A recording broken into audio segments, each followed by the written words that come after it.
Children, welcome back to physics people channel.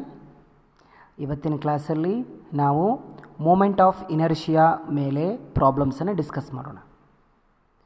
Moment of inertia ಮೇಲೆ ಕ್ವಶನ್ಸನ್ನು discuss ಮಾಡೋಣ. ನಿಮ್ಮ ನೋಟ್ಬುಕ್ಕಲ್ಲಿ ಎಲ್ಲವನ್ನು ಬರ್ಕೊಂಡಿದ್ದೀರಲ್ವಾ, moment of inertia related formulas. Okay, ನೋಡಿ, ಕಾನ್ಸೆಪ್ಟ್ ಮ್ಯಾಪ್ ಬರ್ತಾ ಇದೆ. ಆ ಕಾನ್ಸೆಪ್ಟ್ ಮ್ಯಾಪಲ್ಲಿ ಒಂದು ಸತಿ ಎಲ್ಲ ಫಾರ್ಮುಲಾಸನ್ನು ನೋಡ್ಕೊಳ್ಳಿ related to moment of inertia. ನೋಡಿದ್ರಾ? ಹಾಗಾದರೆ ಬನ್ನಿ ಸಾಲ್ವ್ ಮಾಡೋಣ. ಸೊ ಕ್ವಶನ್ ನಂಬರ್ 22, ಕ್ವಶನನ್ನು ಓದಿ ಒಂದು ಸತಿ. ಓದಿದ್ರಾ? Coming to solution. ಇಲ್ಲಿ ಏನು ಮಾಡಬೇಕು? Kinetic energy of the sphere divided by kinetic energy of the cylinder, ಇದರ ರೇಷಿಯೋನ ಫೈಂಡ್ ಔಟ್ ಮಾಡಬೇಕಂತೆ. ಹಾಗಾದರೆ ಬನ್ನಿ ಕ್ಯಾಲ್ಕುಲೇಷನ್ ಮಾಡೋಣ. ಗಮನಿಸಬೇಕಿಲ್ಲ, ಲಿಸ್ಟ್ ಆಫ್ ಫಾರ್ಮುಲಾದಲ್ಲಿ ಇದೆ ನೋಡಿ. ರೊಟೇಷನಲ್ ಕೈನೆಟಿಕ್ ಎನರ್ಜಿ ಅಂದರೆ ಏನು? Half I into omega square. I is moment of inertia, omega is angular velocity.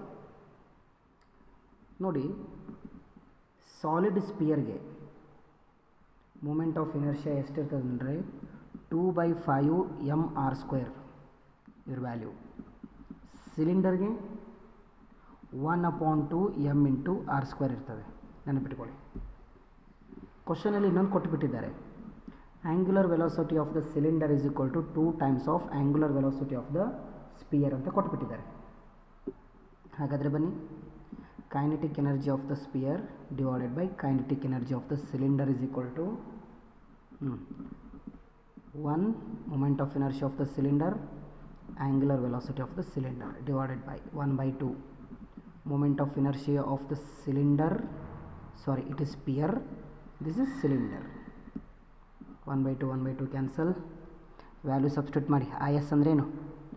2/5 mr². Omega s I will write omega square s. IC ಅಂದರೆ 1/2 mr². Omega c ಅಂದರೆ ಎಷ್ಟಿದೆ? 2 into omega s, ಅದರ square ಮಾಡಿ 4 into omega square s. ಅರ್ಥ ಆಗಿದೆ? Next mr² cancel, 2 1s 2 2s, omega square s omega s² cancel. ಲಾಸ್ಟಿಗೆ ಏನು ಉಳಿತು? ES upon EC is equal to 2/5 divided by 2. So 2 cancel, 1/5 is the answer. So 1:5 is the ratio. Understood? Coming to next question, just go through the question. 23rd solution. Video pause ಮಾಡಿಬಿಟ್ಟು ಕ್ವಶನನ್ನು ಓದಿ. In this question what they have given? They given rod whose length is L. इधर एक मास है m1, इधर भी एक मास है m2. This is the center of mass. According to question, I am going to draw one perpendicular line. So I should calculate moment of inertia I at this point. ಹೌದಲ್ವಾ? Correct ಇದೆ? ಹಾಗಾದರೆ ಬನ್ನಿ, ಇಲ್ಲಿಂದ ಇಲ್ಲಿಗೆ ನಾನು L1 ಅಂತ ತಗೋತೇನೆ, ಇಲ್ಲಿಂದ ಇಲ್ಲಿಗೆ ನಾನು L2 ಅಂತ ತಗೋತೇನೆ. So L is equal to L1 plus L2. ಅರ್ಥ ಆಯ್ತಾ? Next, the distance of center of mass from m1 is, ಈ L1 ಅನ್ನು ಫೈಂಡ್ ಔಟ್ ಮಾಡೋಣ. ಸೊ L1 ಏನಾಗ್ತದೆ ಅಂದರೆ ವಿದ್ಯಾರ್ಥಿಗಳೇ, m1 ಇಂಟು 0 ಆಗ್ತದೆ ಪ್ಲಸ್, ಯಾಕಂದರೆ ಇದನ್ನೇ ನಾವು ರೆಫರೆನ್ಸ್ ಅಂತ ತಗೋತಾ ಇದ್ದೀವಿ ಈಗ, ಪ್ಲಸ್ m2 ಇಂಟು L, ಇಲ್ಲಿಂದ ಇಲ್ಲಿಗೆ length L divided by m1 plus m2. So L1 is equal to m2L divided by m1 plus m2. Similarly L2 is equal to m1 L divided by m1 plus m2. So the total moment of inertia I is equal to I1 plus I2.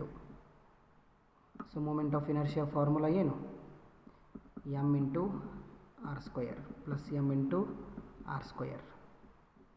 Correct ಇದೆ. So it is m1, it is m2. ಹೌದಾ, r1 r2. So I is equal to ಇಲ್ಲಿ ಏನಿದೆ m1 L1 square plus m2 L2 square. So ಎಲ್ಲ ವ್ಯಾಲ್ಯೂಸನ್ನು substitute ಮಾಡಿ we will get the answer. ಬನ್ನಿ ಹಾಗಾದರೆ ವ್ಯಾಲ್ಯೂಸನ್ನು substitute ಮಾಡಿ ಏನಾಗ್ತದೆ ನೋಡಿ. ಐಗೆ ಐ, m1ಗೆ m1, L1 ಸ್ಕ್ವೇರ್ ಅಂದರೆ ಇಲ್ಲಿದೆ ನೋಡಿ, ಇದನ್ನು ಸಬ್ಸ್ಟಿಟ್ಯೂಟ್ ಮಾಡಿ. L2 ಸ್ಕ್ವೇರ್ ಅಂದರೆ ಇದನ್ನು ಸಬ್ಸ್ಟಿಟ್ಯೂಟ್ ಮಾಡಿ ಫೈನಲ್ ಆನ್ಸರ್ ಎಷ್ಟು ಸಿಗ್ತದೆ ಅಂದರೆ m1 m2 divided by m1 plus m2 L square is the answer.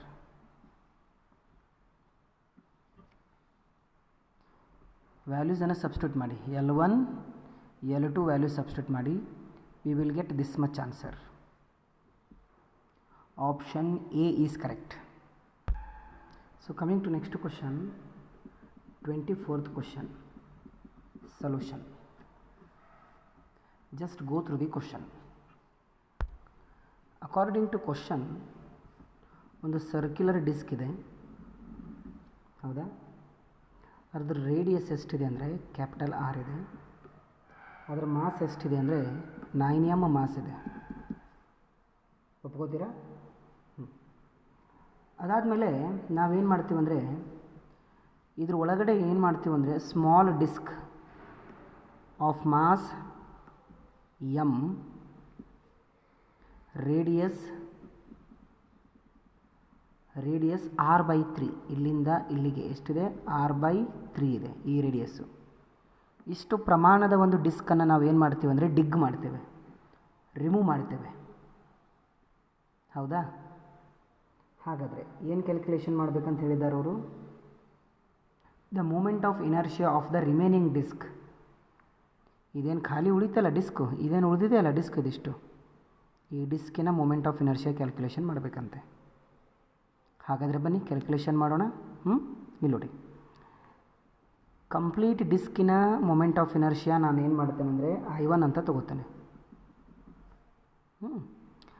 ನಾನೇನು ರಿಮೂವ್ ಮಾಡಿದ್ನಲ್ಲ ಅದ್ರದ್ದು ಮೂಮೆಂಟ್ ಆಫ್ ಇನರ್ಷಿಯಾ I2 ಅಂತ ತೊಗೋತಾನೆ. ಸೊ I1 ಮೈನಸ್ I2 ಮಾಡಿದ್ರೆ ನನಗೆ ಇದ್ರದ್ದೇನು ಸಿಗ್ತದೆ, ಮೂಮೆಂಟ್ ಆಫ್ ಇನರ್ಷಿಯಾ ಸಿಗ್ತದೆ. I is equal to I1 minus I2 ಮಾಡ್ತೇನೆ, I will get the answer. ಹಾಗಾದರೆ ಬನ್ನಿ, moment of inertia formula m into r square, ಹೌದಾ. ಹಾಗಾದರೆ ಕಂಪ್ಲೀಟ್ ಡಿಸ್ಕನ್ನು ತೊಗೊಳ್ಳಿ. ಕಂಪ್ಲೀಟ್ ಡಿಸ್ಕ್ನ ಮೂಮೆಂಟ್ ಆಫ್ ಇನರ್ಷಿಯಾ I1 ಇದೆ, ಅದರ ಮಾಸು 9m ಇದೆ, ಅದರದ್ದು ರೇಡಿಯಸ್ ಎಷ್ಟಿದೆ ಮಕ್ಕಳೇ, ಎಷ್ಟಿದೆ, r ಸ್ಕ್ವೇರ್ ಇದೆ, ಹೌದಲ್ವಾ. ಹಾಗಾದರೆ ಡಿಸ್ಕಿನ ಮೂಮೆಂಟ್ ಆಫ್ ಇನರ್ಷಿಯಾ ಫಾರ್ಮುಲಾ ಏನಿದೆ mr²/2 ಇದೆ ಅಲ್ವಾ. ಸೊ mr²/2 ಕರೆಕ್ಟ್ ಇದೆ ನಾ ಬರೆದಿದ್ದು. ಡಿಸ್ಕಿನ ಮೂಮೆಂಟ್ ಆಫ್ ಇನರ್ಷಿಯಾ ವ್ಯಾಲ್ಯೂ ಏನಿದೆ, mr²/2 ಇದೆ. m ಅಂದರೆ 9m, ಮಾಸ್ 9m ಇದೆ. Next I2 moment of inertia of the remaining part, ಅದು ಕೂಡ ಡಿಸ್ಕೆ mr²/2.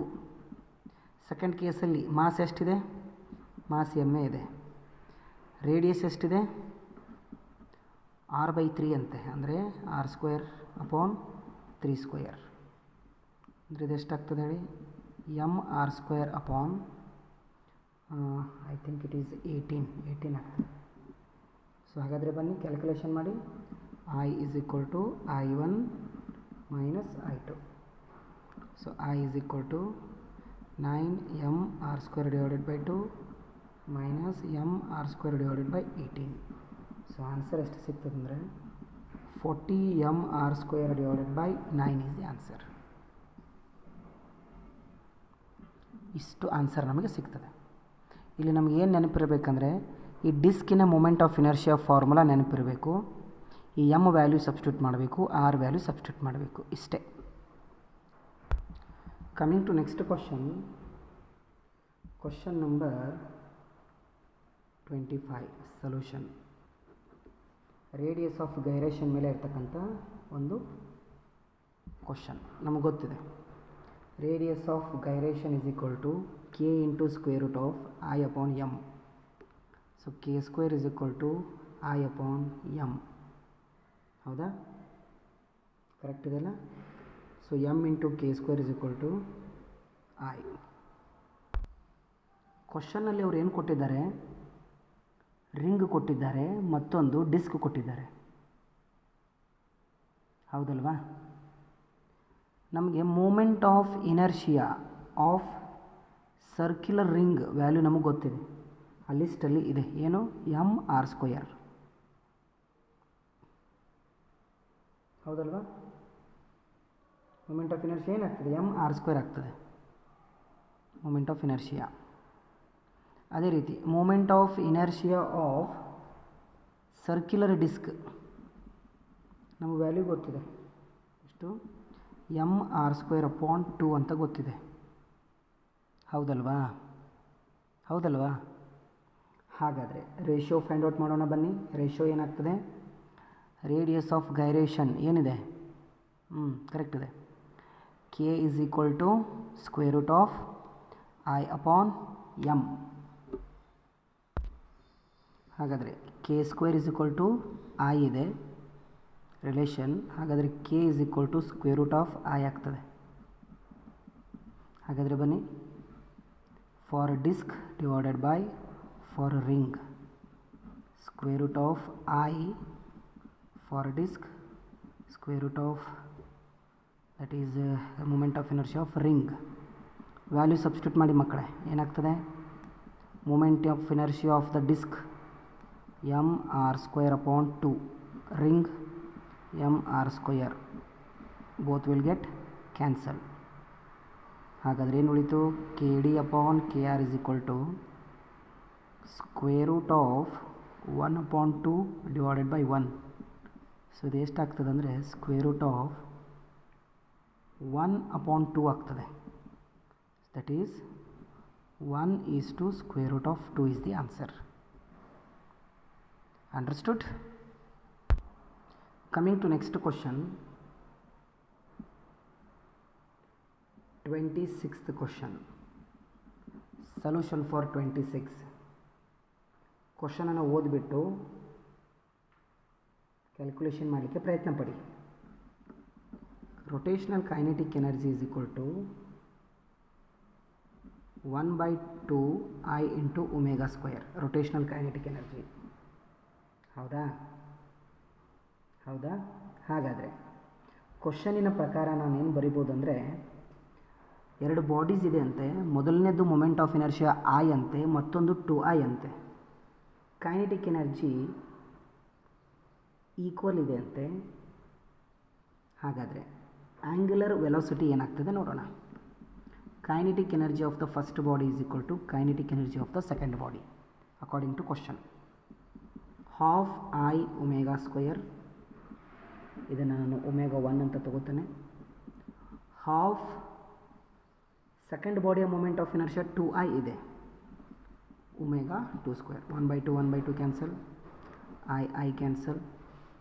ಹಾಗಾದರೆ ವಿದ್ಯಾರ್ಥಿಗಳೇ ಏನಾಗ್ತದೆ ಹೇಳಿ? Omega 1 square omega 2 square is equal to 2. Omega 1 upon omega 2 is equal to square root of 2. ಇಲ್ಲಿ ಏನು ಇರಲಿಲ್ಲ ಅಂದರೆ 1 ಇರ್ತದೆ. So what is the answer? Square root of 2 is to 1 is the answer. Option C is correct.